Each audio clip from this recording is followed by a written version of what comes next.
Dan, thank you so much for coming on. No, man, I appreciate the invitation, Alex. Thank you so much. Where do you want to go first? There's so much to get into. Well, first, I just want to say that I've listened to you for years and that you do more good for the American people in your one show than all the rest of the media combined. I know you don't like people just, praising you like that, but it's true. I listened to you for years. Long story short, I got into radio in 2007. Great extent because of your show and what I had heard. A friend of mine is the chief economist of the Federal Reserve. He and I would have lunch, argue back and forth. I was so right. He finally got so upset with me. He said, "I'm going to find a station to put you on," and the rest was history. And my specialty was always economics and what's going on in the world. So that's kind of how I have, but I have it all because of you. Well, Dan, please don't talk about me anymore. I'm just glad that you and so many other people have been spurred because of this broadcast to start your own radio shows. Because I know you've gotten pretty good ratings up there in Dallas, been on several different stations, and we salute you for that work you're doing covering these issues. Where do you want to go first? Because obviously, the economy's not as good as they're claiming. What is your view on the state of the U.S. and world economy in general? Well, here's where I start out, and it's the fact that people talk about how the economy is recovering. They talk about all these wonderful numbers, employment numbers, and everything. It's rosy, and none of it's rosy. I believe you cannot possibly have a good analysis if you're working off of bad facts. We're intentionally being fed bad facts by the Federal Reserve, the BEA, the BLS, all the people that give us these key numbers. These numbers aren't anything of what they look like. The inflation numbers, it's impossible to assume there's a 1.5–2% inflation number. I know you and I share a friend in John Williams at Shadow Stats, and his numbers are spot on. So what you've got is you've got people in the investment world making decisions, and they're developing their whole narrative off of horrible financial numbers. I'll give you one in particular, Alex. I know you were joking about this before the show. Something called the Baltic Dry Index. It's such an obscure thing, but it's so meaningful to the whole world. It measures how many goods are being shipped back and forth between countries around the world. It has never been, this is almost 40 years this index has been around. It's never, ever been lower. That means never has there been less product moving around the world than there is right now. That's a horrifying number, but you don't see it anymore. Is that why the Chinese are selling steel at cheaper than it is to produce? Yeah, and also another good indication is when you look at China and the amount of electricity usage that they're using. That's a very good indication of how strong an economy is, and their usage of electricity has been steadily declining, not growing. You can't have that in a growing economy. So what is the real state of the economy globally then, in your view? All right, you touched on derivatives, and I think the next conflict in this world, even though it looks horrible in Ukraine, nuclear weapons, maybe not, it's the financial world where the next major conflict will occur. We talk about derivatives. There's somewhere between 1 and 2 quad, which is you know what that is? It's 1,000 trillion in derivatives out there. 25 trillion roughly linked to the euro. 25 trillion roughly are linked to oil and gas. If you have oil dropping to $20 a barrel, you will effectively make roughly $25 trillion worth of derivatives. Whereas if Greece repudiates that and the EU will have effectively made the euro useless enough so those derivatives become worthless. Well, either one of 25 trillion, and that roughly represents 1/3 of the world total GDP. Well, imagine, Alex, if you make $100,000 a year, and that's your income, that's GDP. So now imagine that all of a sudden, $20,000, let's say, what would that be? $20,000 out of that just disappears. Your life would change, everything would change. And that's what the world is facing right now. And it's the domino effect. I agree. I want to get into that, but your Skype started deteriorating, so we're going to reconnect with you, Dan, right now up in Dallas. We're here in Austin, Texas. If you just joined us, this is the Alex Jones Show. And while we're reconnecting with Dan, I'm going to air this clip. CNBC anchor stunned. There is no economic recovery. Investor launches into breathless rant about real financial system. This is one of the chief financial strategists, Rizzuto, a managing director of MIZUHO Securities, which is a pretty big firm. And this is not just him saying this, but John Williams, the list goes on and on. They're all pretty much saying the same thing.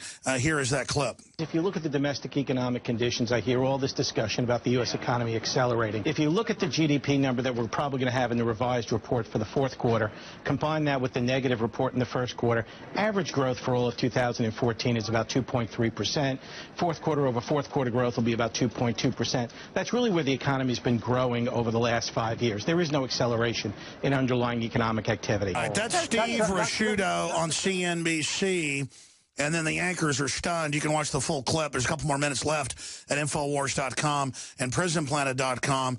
You dovetail this attitude with Elizabeth Warren, who's opposing congressional, quote, meddling. Well, Congress controls the power of the purse, so shouldn't they be able to audit the so-called Federal Reserve? What do you say about that, Dan?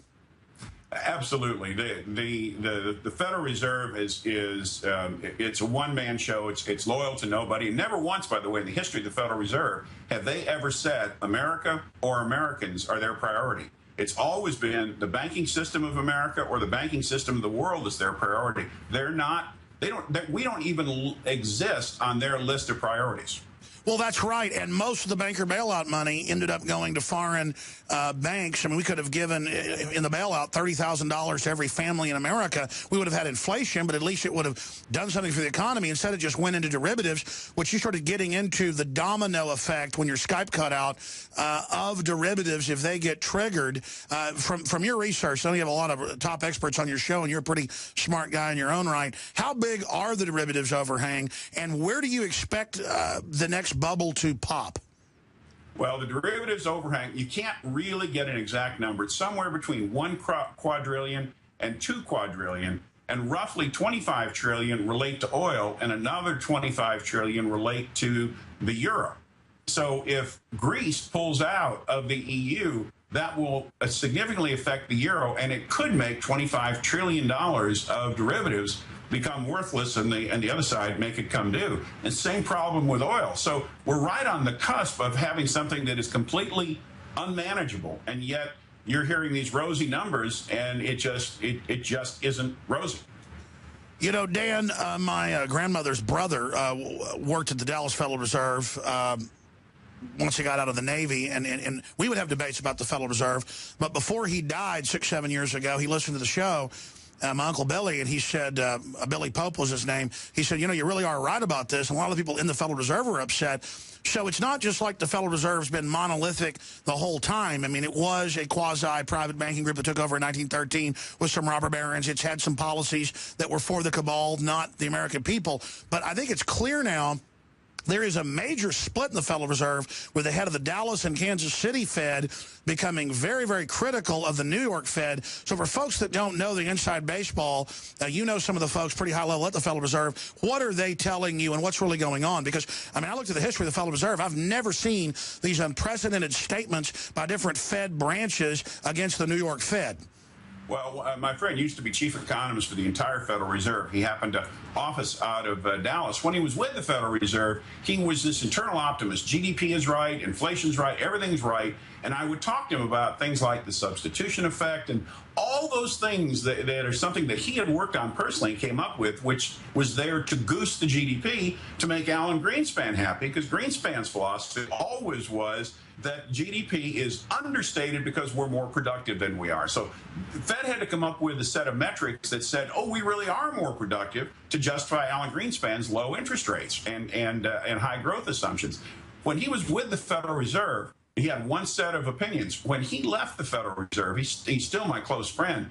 He's so much come more my way and your way, and the reality of what's happening out there. And, you know, you're inside looking out, and you toe the company line. But smart guy, and I like him a lot, and especially like him since he's now on our side.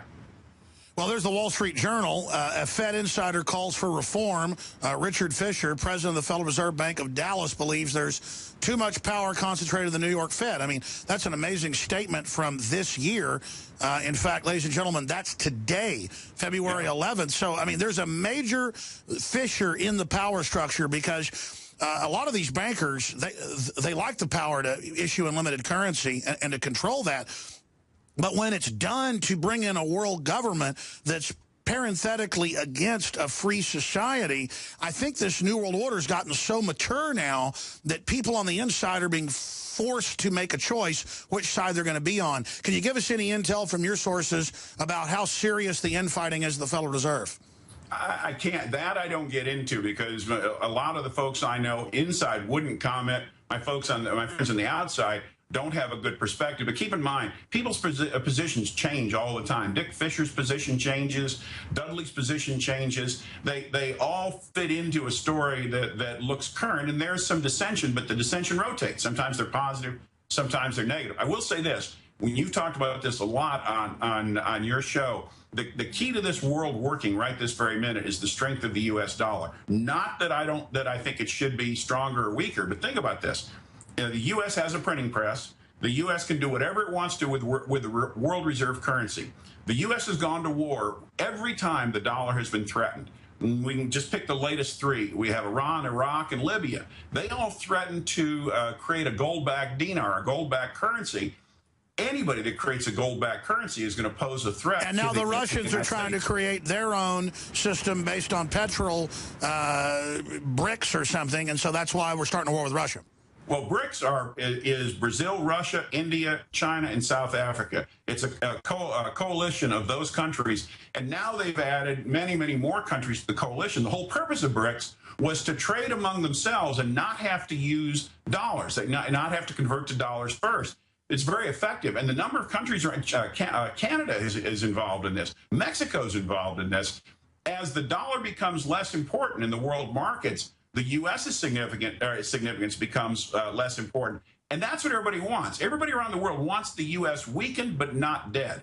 They want us to still consume, but they don't want us to be a blockade to their political strategies. They just want us weakened, and I think the currency is the way that they will do it. Sure, and the globalists are playing both sides. They're heavily invested in BRICS and want to segue into that with a China-centered world system. But China is so fundamentally weak when you look at their real numbers that it just seems like a crazy plan they've cooked up. I don't see it working. Well, and I've had a lot of close friends in finance that say the same thing. But think about China and Russia together. You know, normally they're mortal enemies. They're not mortal enemies right now. Russia has oil. China has production capacity. They have gold. Admittedly, both those economies are very weak. But truth be told, the United States economy is weak. And we're strapped with $18 trillion worth of debt that Russia doesn't have. So, I mean, everything balances out. But Russia and China have created, through BRICS, they've created their own Federal Reserve System. They've created their own SWIFT system, which is what we use to clear money in essentially in Western world finance. They've created their own system, which is parallel to everything in the West, just so they don't have to be intimidated by the United States. Sure. I mean, I don't romanticize the Russians and people, but the establishment running the United States and Europe has abused the dollar hegemony and has really done some dangerous things and is forcing the world to try to build a life raft because it's so scary what's happening. I mean, I think that's what's really going on. Briefly looking at this, how can the people running the West devalue the dollar, do all this to other people's currencies, and then get mad at them when they start devaluing their currencies? And then if someone tries to create an alternative system, then they get militarily or economically attacked. I mean, it really is a sinister program of arrogance I see coming out of the West. Do you think it'll go on forever? Nothing go on forever. But I do agree with what you just said completely. When we call the Chinese currency manipulators, well, what the heck do you call the Federal Reserve? What do you call the U.S. Treasury? What do you call them if they're not currency manipulators? Of course they are. And every country has the right to manipulate their own currency. Every country has the right to change their own trade policies. But the U.S. doesn't like it when it affects the dollar. Any challenge to the dollar will bring out the threats of war. Remember when Obama said he was going to pivot to Southeast Asia? Well, he did pivot to Southeast Asia.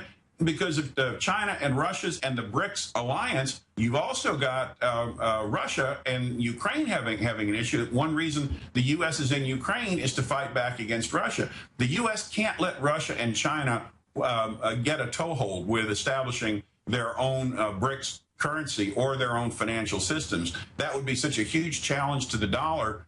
The dollar would be effectively finito. But this bullying is still forcing them to move forward with that. So it seems almost inevitable. Instead of just trading with Russia, trading with China, like Ron Paul says, and really being the good guys, I think we lose the moral authority playing these games. Dan Kofal, radio host out of Dallas, about to be syndicated via GCNlive.com, is our guest. I've been ranting here. You've got the last 5 minutes. You've got the floor. What do you think about what's happening with the EU, with Greece? I mean, just what's the next big shoe to drop? Well, the reason that Greece is such a problem is not that it's such a huge economy, but the EU is not designed to have countries come and go from it. The Greeks are really saying, to hell with you, to heck with you about your debt and your austerity. We don't plan to honor the debt. Well, the problem is once Greece says we're not going to honor the debt, then Italy says the same thing. Then Spain says the same thing. And now you have this cascading effect. Then Portugal, then Ireland. That's it. And you have this cascading and the Germans aren't going to sit there and put up with this forever. No, and the euro, as we know it, will diminish in significance, which is kind of good for the U.S. But that's the reason that the Greeks are so important. And this new Greek government, they call themselves leftists. They look a lot like people from the right years ago, saying we're not going to put up with this forced austerity because it's not in our best interest. Even if the Federal Reserve puts up the money for the Greeks, people will find that out. They'll know, and they can't continue to back Greece forever. So this is a real, no kidding problem that can and probably will cascade through. And the problem is, real quick on the derivatives. The derivatives are so dangerous and so damaging. There's not a nickel behind those derivatives. It's like you going to a crap table in Las Vegas and saying, I want to put $50 on a hard 8, but you don't put any money down. Well, that's what derivatives are like. You're making bets without any equity behind the bets. So the only equity is the faith and credit of the United States, i.e. the taxpayer. Well, Steve, you've been right for a long time when it says that the U.S. has now agreed to back $700 billion worth of derivatives. When you first said that, I had to spend some time researching that to figure out where you got that from. And then I saw the introduction of the language in that bill that said that financial institutions can now invest from their banks, which are guaranteed by the FDIC, which means those $700 trillion worth of derivatives are guaranteed by the FDIC and us. You were right on the money, and that's terrifying. Well, I was just going off what a bunch of financial experts who were reading the bill said, so I was just going off. I could go to the subsection of the bill and see they were doing that. I mean, look at how Obama now wants to take over the education IRAs to protect them and tax them. I mean, if we let them do that, they're going to go after everything. That's the plan. Absolutely. 401ks, IRAs. It's been in Congress since about 2005 when Democrats first started to make it known that we're not worried about the debt because it's just coincidental that there happens to be just about the same size of the U.S. debt, roughly right now, $19 trillion. There happens to be roughly $20 trillion in 401ks and IRAs. Well, what a wonderful coincidence. Which is the only place you can keep a little bit of after-tax money and maybe have a retirement. They're going to rob the very baby boomers and people that are putting them in power, while the Democrats constantly claim that it's conservatives that want to loot Social Security when they want to loot the private Social Security. Well, I'm just shocked that you'd use the phrase rob, because they're not going to rob you, Alex. They're going to take everything you've got, and then they're going to turn right around and give you a piece of paper that says, hold this piece of paper for 30 years. We'll pay you 3% interest, and hopefully you'll get your money back because it's backed by the full faith and credit of the United States. They're going to give you that piece of paper back, even after they've taken all of your assets, all of your hard assets, all of your paper assets. So, you know, I'm trying to be a little humorous there, but yeah, that's exactly what it is. They're robbing America. Well, Dan, I'd like to invite you down sometime when I'm out of town to co-host with David Knight or some of the other crew, and I really appreciate you being on with us. Thank you so much.